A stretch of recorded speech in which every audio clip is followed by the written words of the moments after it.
Damn, Kishibe is so cool. He can be Denji and powered so easily. Okay, next. Damn, Quan Shi is so cool. She can beat Kishibe so easily. Holy fuck. Would you look at that? Denji is so cool. He, while controlling a separate body from his own, beat up Quan Shi so easily. You get what I am saying, right? Basically, Chainsaw Man is a story in which power scaling doesn't really hold consistent. But I am using these examples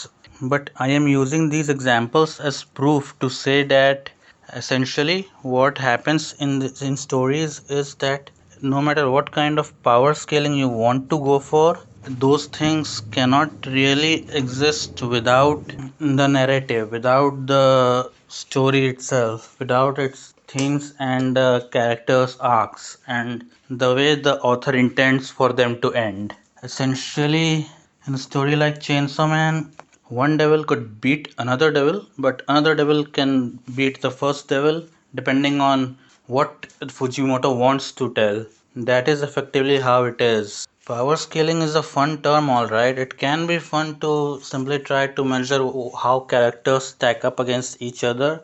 But the thing is, when it comes to power scaling needs feats from the story to work, and feats from the story essentially mean that it ends up simply following the narrative, because of which it cannot really work in a story like Chainsaw Man, in which even the power system is soft and the story is what takes priority.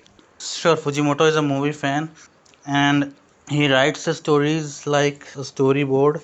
And sure, and the way his action flows, it does reflect his love for movies, but he also never sticks around for a lot of action unless it is effectively super duper required by the story, which means basically primarily International Assassins arc and the Black Chainsaw Man versus Makima fight. And even those were used as part of setup for elements for story that either paid off soon or later. So, this is basically an unscripted video and just me rambling. But yeah, the idea remains the same. Power scaling just doesn't work in Chainsaw Man. It's not really a consistent thing. It's an extremely character focused and narrative driven story.